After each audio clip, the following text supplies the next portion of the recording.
아까 우리 그 김인강 교수님 하나님 나라에 꼭 들으라고 그랬죠. 그분은 그 고등과학원 교수입니다. 고등과학원 교수. 세계적인 수학자고 그런데 그 아버지가 맨날 그 아들 내다 버리라고 했을 내다 버리라고. 그런 아들 하나님께서 만나주시고 그렇게 변화된 그런 것을 간증을 통해서 좀 많이 은혜 받았습니다. 꼭 여러분 꼭 들어보세요. 안 들으신 분은 두 번째 11월 2일 김인강 교수의 하나님의 나라에 대해서 꼭 여러분 들어보시기 바랍니다. 자, 이제 오늘은 3장 이제 1절로부터 6절까지 제목을 믿는 아내들에게 교회는 믿는 아내들이 많아요. 믿는 남편보다 평균 한 7대 3 정도 됩니다. 믿는 아내가 7이고 믿는 남편이 3 정도밖에. 여자 성도들이 7이고 남자 성도들이 한 3 정도 됩니다. 2000년 전에 이 편지를 쓸 때는 더 할 것 같습니다. 또 여자들이 더 많았을 것 같아요. 왜냐하면 사도행전에 보더라도 그리고 로마서 끝에 바울 사도의 그 편지의 말미에 보더라도 여자 이름들이 바울의 동역자들이 여자 이름이 훨씬 많아요. 여자들이. 자, 아무튼 이제 오늘 믿는 아내들에게 이런 제목으로 말씀을 드리겠습니다. 지난 2장에 한 말씀을 우리 간단하게 복습을 한다면 세상에 나그네 된 하나님의 백성으로 이 세상에서 어떻게 살 것인가에 대해서 말씀을 드렸죠. 이 세상 어떻게 살아요? 이 세상 정부의 법과 제도에 순종하라. 이 세상의 법과 제도에 순종하라. 그리고 모든 사람을 공경하고 나하고 이념이 다르고 생각이 다른 사람, 배운 사람인지 못 받은 사람인지 모든 사람을 공경하고 특별히 믿음의 형제 자매들을 더욱 뜨겁게 서로 사랑하고 그리고 하나님을 두려워함으로 왕을 존대하라. 지도자들을 존대하라. 이렇게 이 세상에서 이 사회생활에서 하늘 백성으로서 세상에 나가는 백성으로 어떻게 살아야 될 것을 말씀을 드렸죠. 그리고 그렇게 살다 보면 어떤 일을 당해요. 부당한 고난을 당해요. 억울함을 당해요. 억울함을. 많은 부당한 일, 억울한 일을 당하고 고난을 받습니다. 그럴 수밖에 없어요. 그럴 때 어떻게 됩니까? 2장 19절에 뭐라고 그랬어요? 하나님을 생각함으로 슬픔을 참으면 억울하게 당하고 부당하게 당하는 이 슬픔을 참으면 이는 아름다우나 거기 은혜가 터져요. 은혜가 터지는 거예요. 하나님을 생각하란 말이야. 내 이 모든 아픔을 내 모든 이 눈물을 하나님이 듣고 계시고 보고 계신다. 나의 억울함을 알고 계신다. 언젠가 반드시 갚아주실 것이다. 내 모든 눈물을 하나님께서 다 씻어주실 것이다. 하나님을 그렇게 생각하란 말이에요. 그럼 거기에 그때 은혜의 샘이 터지는 거예요. 샘이. 거기서 놀라운 하나님의 은혜를 경험하게 되는 거예요. 그리고 2장 23절 하반절에 있는 것처럼 오직 공의로 심판하시는 이에게 부탁하시며 반드시 심판의 날이 온다. 반드시 모든 것을 바로 잡아주실 심판의 날이 온다. 그 심판의 공의로 심판하실 주님을 기대하면서 하나님을 생각함으로 참으면 슬픔을 참으면 참으로 아름답고 거기에 은혜가 충만한 은혜의 샘이 터지게 된다. 그러면서 2장 21절에 이렇게 말했죠. 이를 위하여 바로 이것을 위하여 너희가 부르심을 받았으니 그리스도도 너희를 위하여 고난을 받으사 너희에게 본을 끼쳐 그 자취를 따라오게 하려 하셨습니다. 이것을 위해 부름받았다는 거예요. 그렇게 살다 보면 억울함을 당하고 부당한 일을 당하고 그래서 고난을 당할 수밖에 없는 이것을 위하여 그러면서도 우리가 하나님을 생각함으로 참음으로 손으로 악을 이기고 나를 핍박하는 자를 위해 축복하면서 이렇게 살라. 예수님이 그랬잖아요. 예수님이 저들을 사하여 주옵소서. 십자가에 죽으시며 저들이 하는 일을 알지 못하나이다. 이게 바로 하나님께서 저와 여러분을 부르신 목적이라는 거예요. 이를 위하여 너희가 부르심을 받았으리. 이제 이렇게 말씀하고 나서 3장에 들어와가지고 이 원리를 좀 더 좁혀서 가정에서 어떻게 살아야 되냐. 가정에서 어떻게 세상에 나그네 된 백성으로서, 하늘 나그네로서, 가정에서 믿는 아내로서, 믿는 남편으로서 어떻게 살아야 될 것인가? 좀 더 좁혀가지고 지금까지 사회 전체 사회생활 속에서 그렇게 말씀한 것을 이제 가정에서 믿는 아내들에게, 또 믿는 남편들에게 가정에서 어떻게 세상에 나그네 된 백성으로 살 것인가를 말씀하는 거예요. 이게 3장부터 이제 나옵니다. 자, 3장 1절을 우리 다 같이 한번 읽겠습니다. 3장 1절 시작.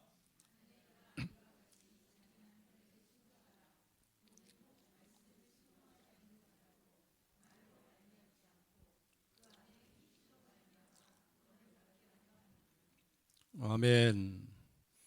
이제 이 아내들이 오늘날 이 말씀을 들으면 좀 기분이 좀 언짢죠. 남편에게 순종하라. 그러게 나오면 요즘 시대가 어느 시대인데 남편에게 순종하라 그래. 여러분 한번 생각해 보세요. 이 성경을 자세히 보시면 우리가 오늘 몇 절까지 읽었어요? 6절까지 읽었어요. 6절까지.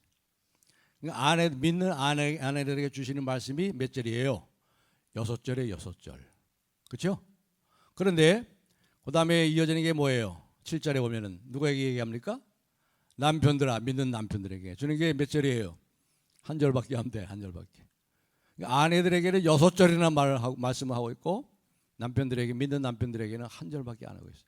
뭘 말할까요?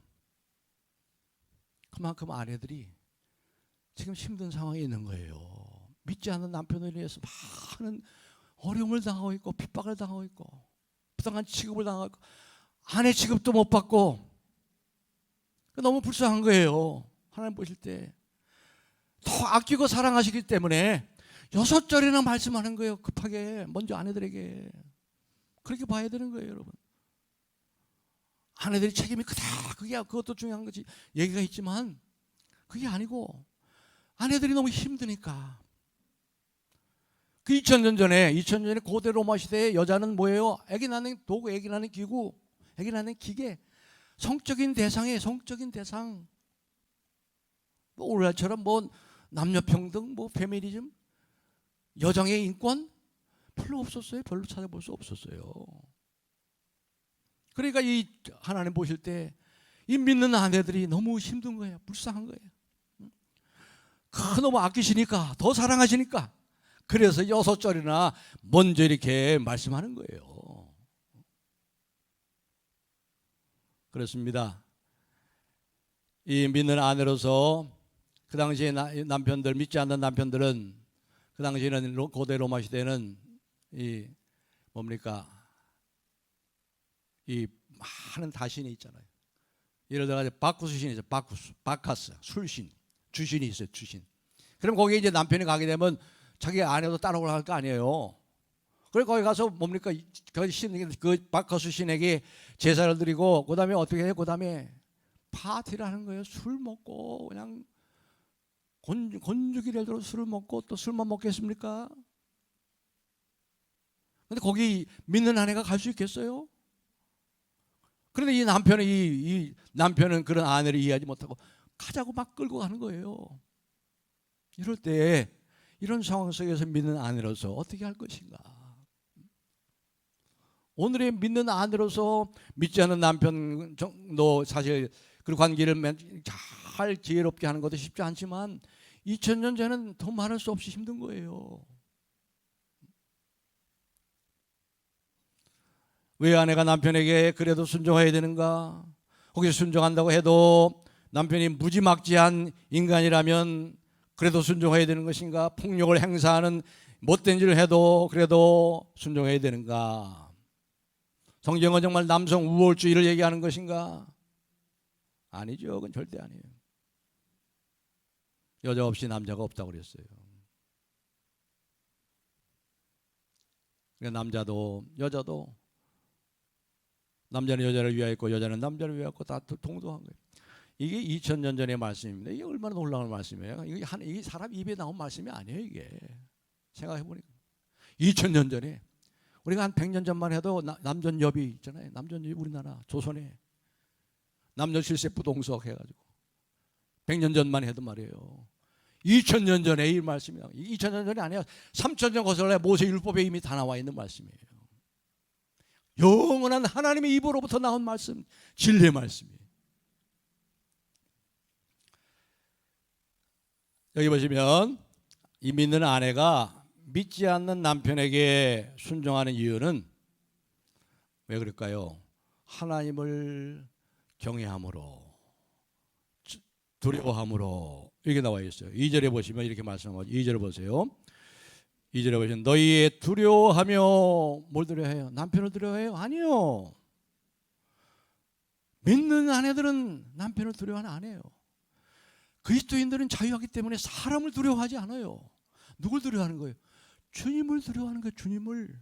하나님을 두려워함으로, 하나님을 두려워함으로, 하나님을 두려워함으로 정결한 행실을 봄이라. 정결한 행실이 뭐예요? 남편을 존귀하게 여기고 남편에게 순종하는 정결한 행실을 보는 거예요. 남편이 무서워서 그런 게 아니에요. 사람을 두려워하지 않아. 그리스도인들은 하나님을 두려워하죠. 그렇기 때문에 이 하나님이 세우신 이 질서에 따라서 하나님을 두려워함으로 정결한 행실, 남편에게 순종하고 하는 것이라는 거죠. 물론 남편이 폭력을 행사할 경우에는 어떻게 돼요? 순종해야 돼요? 그런 남편에게 순종 안 해도 돼요. 왜요? 폭력을 행사하는 그것은 하나님께 순종하는 거 아니잖아. 그렇죠? 그건 순종해서는 안 되죠. 너희의 두려워함으로 누구를 두려워하는 거예요? 남편을 두려워하는 것도 아니고 사람을 두려워하는 것도 아니고 하나님을 두려워함으로 정결한 행실을, 하나님이 세우신 질서를 따라 하나님을 두려워하는 마음으로 정결한 행실을 가지고 남편을 공경하고 순종하니까 이 남편이 어떻게 돼요? 결국 언젠가는 감동을 받아요. 감동. 그 아내에게, 믿는 아내에게. 이 질서는 결국 아내가 남편에게 순종하고 남편이 아내에게 자신을 내어주기까지 사랑하는 이 질서는 남편이 우월하고 아내가 열등하기 때문에 그런 것이 절대 아니에요. 바로 주님이 세우신 질서, 너희의 두려움으로 하나님을 두려워하기 때문에, 이 질서를 세우신 하나님을 두려워하기 때문에. 여러분, 그리스도의 길이 어떤 길이에요? 그리스도의 길은 강함이 아니고 약함이에요. 약함의 길이.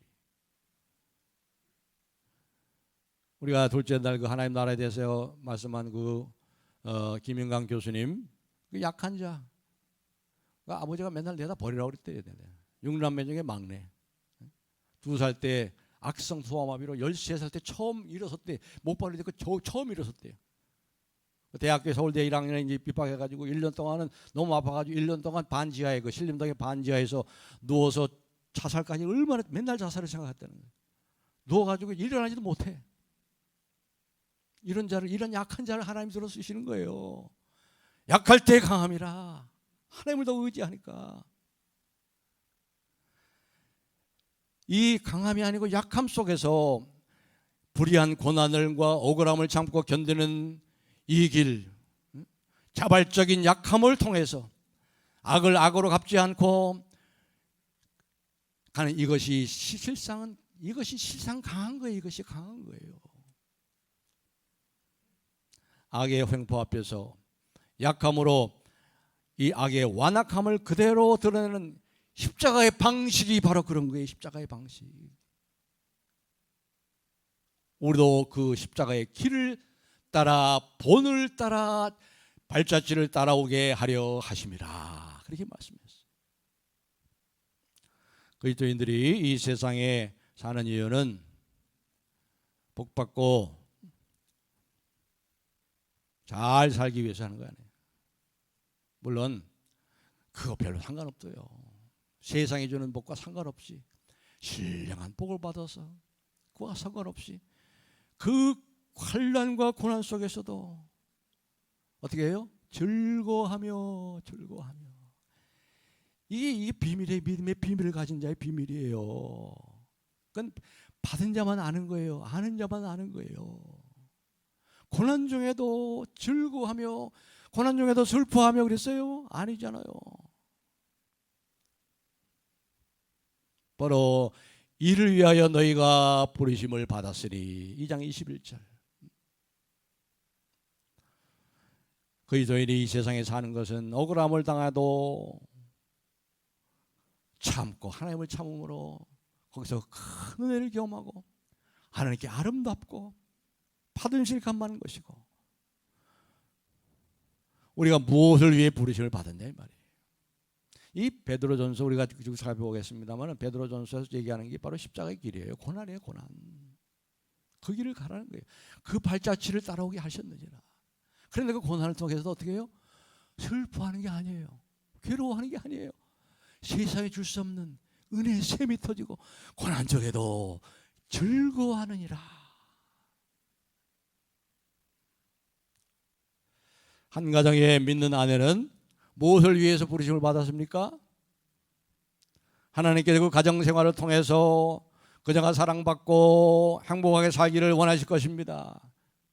잠언에서 그랬죠. 전도서에 그랬죠. 사랑하는 아내와 남편과 행복하게 살지어다. 행복하게 사세요. 하나님이 주신 축복이에요. 그 하나님 우리에게 원하시는 거예요. 가족들과 편하게 행복하게 손주들과 행복하게 사세요. 우리가 주신 분복이에요. 그러나 그게 전부가 아니잖아요. 그게 전부가 아니잖아요. 21절에서 뭐라고 해요? 2장 21절. 이를 위하여. 다시 말하면 세상적으로 볼 때 행복할 수도 있고 세상적으로 볼 때 불행할 수도 있어요. 하지만 부르심은 같은 거예요. 어떤 부르심입니까? 가정 속에서 그리스도의 길을 따라 이를 위하여 너희가 부르심을 받았으니, 억울하게 고난을 당하도 고난 속에서도 하나님을 생각함으로 참으면 아름답고 은혜의 샘이 터지는 이 길을, 고난의 길을, 고난 속에서도 즐거워하며 이 길을 가라. 무리한 고난도 참고 우리 속에 살아있는 소망의 능력을 따라서 썩지 않고 더럽지 않고 쇠하지 않고 사라지지 않는 영원한 소망을 가지고 이것을 삶으로 드러내는 길이 바로 이것이 우리를 이 세상에 보내신 목적이에요. 여러분을 믿는 안으로 그 가정에 여러분을 부르신 목적이란 말이에요. 세상적인 강함이 아니에요. 하나님 나라의 강함. 세상에 볼 때 약합니다. 그러나 그 약함 속에 하나님의 강함을, 하나님의 나라를 증거하는 그 김인광 교수처럼, 그래서 하나님께서는 이 증거를 위해서 말이죠, 종종 약자들을 택해요. 약자들, 약한 사람들, 세상에서 버림받은 사람들, 세상의 루저들, 패배자들, 소외된 자들. 대부분 이거 들어보시면 아시지만 여러분 어떠세요? 대부분 간증하는 분들이 목사님이나 뭐 분들이 전부 다 그런 약자들이잖아요.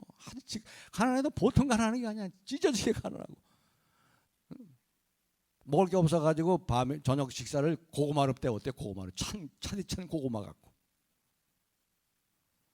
저보다 나이가 젊은데도.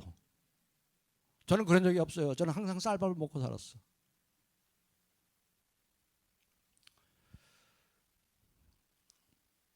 바로 베드로가 이 믿는 아내에게 이어가는 막중한 사명을 준 거예요. 그 속에 그의 고난을 통해서 의의 길, 우리를 생명의 길로 인도했던 것처럼 이와 같은 사명을 믿는 아내들에게 준 것입니다. 이게 얼마나 위대한 사명이에요, 여러분. 여러분 믿는 아내로서 여러분의 가장 위대한 큰 사명이 뭐냐? 믿지 않는 남편을 구원하는 거예요. 이거보다 더 큰 사명이 없어요. 거기 나오잖아요. 구원하게 하려 함이라. 믿지 않는 남편 구원하게 하려 함이니. 여러분의 남편이 뭐 사업을 잘 해가 사업이 성공하도록 도우세요. 뭘 그것도 해야 되겠죠. 건강하게 오래 살 수 있도록 잘 해야 되겠죠. 그러나 그것과 비교할 수 없는 남편의 구원을 위해서, 이게 가장 큰 사명이에요. 큰 사명. 자, 그렇다면 이제 이 믿는 아내가 어떻게 믿지 않는 남편들을 일도할 것인가? 보시면 여기 이렇게 말하죠. 다시 보세요.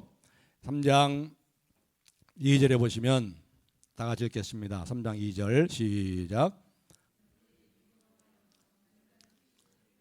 아멘. 정결의 행실이 뭔지 한번 보세요. 3절 읽겠습니다. 시작.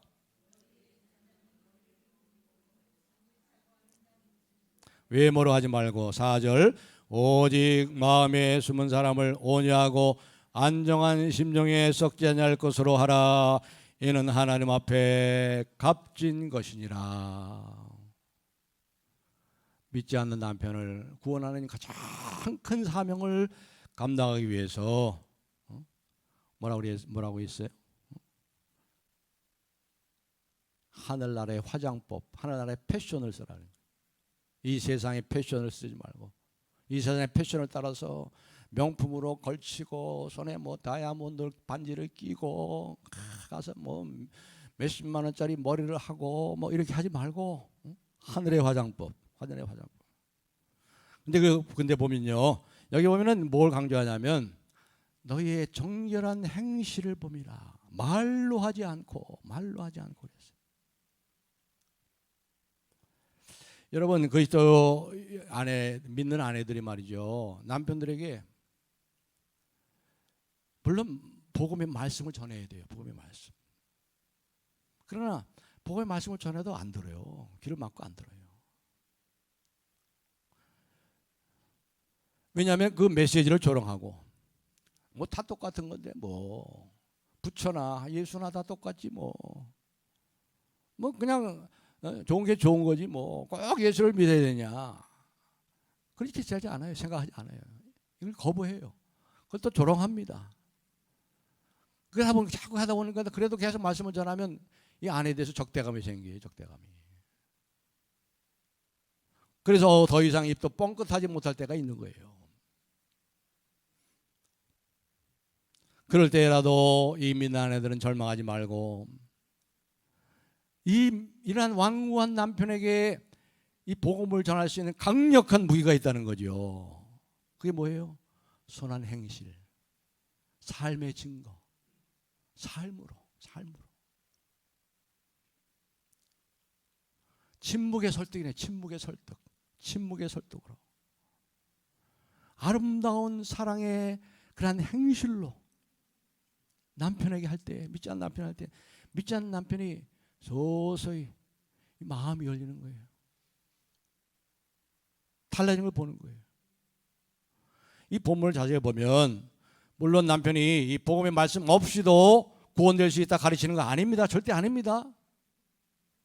복음의 능력이 있어요. 그러나 우리가 항상 말씀을 사용해야 되겠지만 그러나 말씀만 갖고 하는 것이 아니고 우리가 전도할 때도 입을 다물어야 될 때가 있어요. 입을 다물어야 될 때. 어떻게 입을 다뭅니까? 그리스도의 아름다움을 드러내는 거예요. 그리스도의 아름다움을 드러내는 거예요. 여러분의 정결한 행실, 아름답고 참으로 부드럽고 그리고 고요한 그런 심령으로 남편이 자기를 못만당하게 생각하고 어떨 땐 조롱하더라도 변치 않는 그 부드러움과 고요함을 잃지 않는 그 아름다운 심령을 가지고 할 때 믿지 않는 남편들이 감동을 받아요. 서서히 마음이 열리는 거예요. 마음이. 어거스틴 있잖아요. 어거스틴의 어머니 모니카가 이교도 아버지가 이교도였어요. 아버지 이름이 파트리키우스였는데 파트리키우스. 그 어머니 모니카가 이 파트리키우스라는 이 남편 어거스틴의 아버지 이교도 남편에 믿지 않는 남편에게 어떻게 했는지 아세요? 이렇게 얘기합니다. 어머니는 자기 남편을 주인으로 섬겼으며 남편을 죽게 인도하기 위해 할 수 있는 모든 일을 했습니다. 행동으로 선한 행실로 주님이 그로써 어머니를 아름답게 만드신 그 행실로 아버지께 주님에 대해 말씀하신 것입니다. 마침내 어머니의 남편의 삶이 이 땅에서 거의 끝나갈 무렵 어머니는 믿지 않는 남편을 죽게 인도할 수 있었습니다. 모니카가 그 아들만 구원한 게 아니라 남편도 구원했어요. 그러니까 여자들이 전부 다 남자를 구원하는 게 여자예요. 아내가 아니면 어머니가 구원하는 거예요.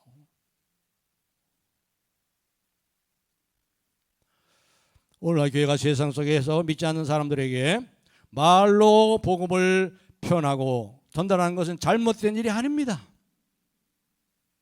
그건 항상 있어야 돼. 그러나 말로만 하고 있는 것은 아닌지 그들이 알아들을 수 있도록 말 없이 말로 하지 않고 행동으로 아내의 행실로 말미암아 구원을 받게 하려 함이라. 그렇습니다. 귀로 듣는 복음이 아니라 눈으로 보는 복음, 눈으로 보는 복음.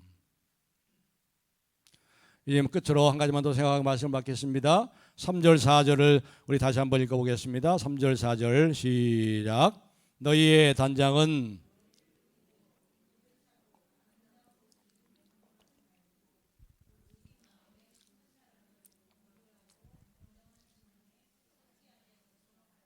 아멘. 아멘. 그러니까 세상 나그네로서 화장법이 있는 거예요. 화장법. 패션이 있는 거예요. 패션. 믿는 아내의 화장법. 믿는 아내의 패션이 있는 거예요. 뭐라고 그랬습니까? 속사람을 향한 속사람.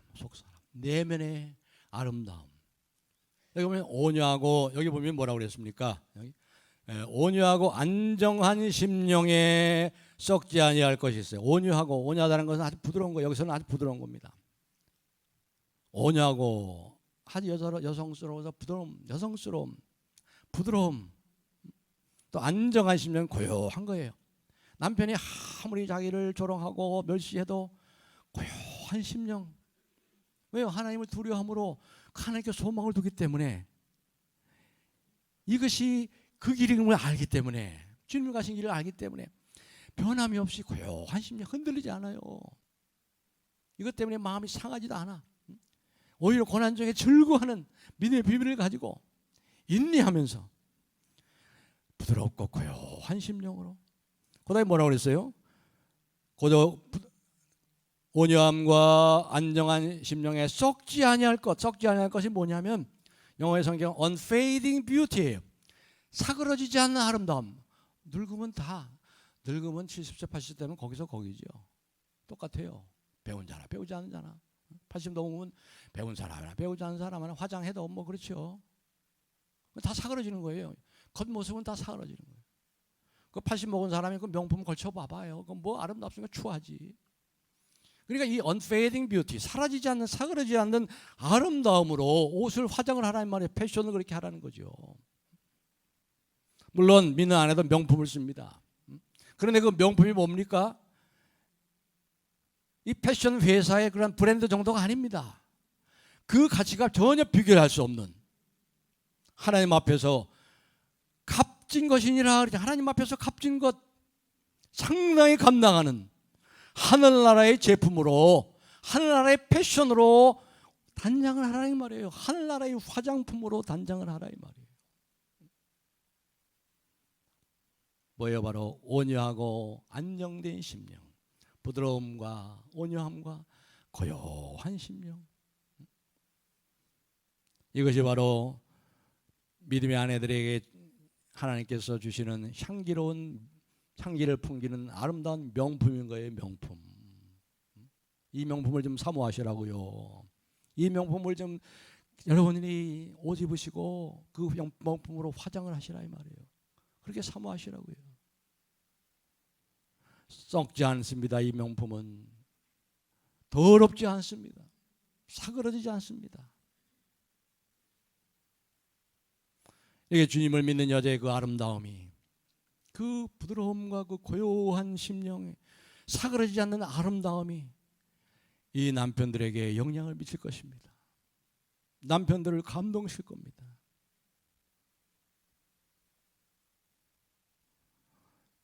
왜 여기서 온유함과 안정된 심령에 썩지 아니할 것으로 단장하라고 그러겠을까요? 남편이 완고하고 변하지 않고 남편이 계속 핍박을 하고 그러면 이 마음이 이게 살아있기 쉽잖아요. 이게 부드러움이 사라지고 싸놓워지고 말이죠. 남편에 대한 환히 생기고 말이에요. 그러니까 이게 사람의 힘으로 되는 게 아니잖아요. 하나님이 주시는 이 부드럽고, 그래도 부드럽고 고요하고 사그러지지 않는 그 아름다움. 언젠가 말씀드렸죠. graceful이라는 단어는 엘라강트라는 말과 비슷해요. 아주 우아함, 기품 있는 우아한 아름다움. graceful. 그러니까 graceful은 그 grace라는 단어에서 나온 거예요. 은혜. 그러니까 여러분이 하나님의 이 은혜를 많이 받으시면요, graceful해져, 아주 우아해지는 거예요. 가지고 기품이 있어요. 기품 있는 믿는 아내. 명품을 걸치는 귀부인이 아니고, 그 귀부인이 아니고, graceful, 아주 기품이 있고 우아한 이 내적인 자. 대표적으로 누굴 얘기하고 있어요? 여기 보면은 사라가 그랬잖아요. 6절에 사라가 아브라함을 주라 칭하여. 주라고 그랬어요. 주인이라고 그랬어요. 메스, 주, 내 주인. 사실 사라가 말이에요. 다 아시다시피 이 남편이 얼마나 참 째째한 남편입니까? 자기 목숨 때문에 자기 아내를 뺏기고 말이에요. 자기 아내라고 그러면 아내를 죽이고 자기를 죽이고 아내 뺏어갈까 봐. 에집트에 들어갔을 때. 그래 자기 누이 동생으로 속이고, 물론 이제 법적으로 누이 동생이긴 누이 동생이지만 말이죠. 그런 아내잖아요, 아내. 그런 못난 남편. 그런 못난 남편 어떻게 했어요? 주인이라고 섬겼어요. 그런 남편 사랑하기 싫었겠어요. 사랑하기 힘들지요. 그런 남편 자기 살려고 자기 아내를 아내라고 안 하고 말이죠. 이런 못난 남편을 사랑하기 쉽겠어요? 그렇게 따르기 힘들었던 이 남편을 주라 시인하여 오냐고 고요한 심령의 아름다움으로 끝까지 함께했어요. 그렇습니다. 사랑하는 성도 여러분, 특별히 믿는 아내들, 이 말씀을 잘 기억하시고, 여러분의 남편을 구원하는 것보다 더 큰 일이 없어요. 이 말씀을 기억하셔서 우리가 하나님께 소망을 두고 하나님을 두려움으로 선한 행실로 가정에서 남편을 비롯해서 여러분의 가정에 있는 남자들을 구원하는데 귀하게 쓰임 받으시는 참으로 복된 믿는 아내들이 다 되시기를 주님의 이름으로 축복합니다.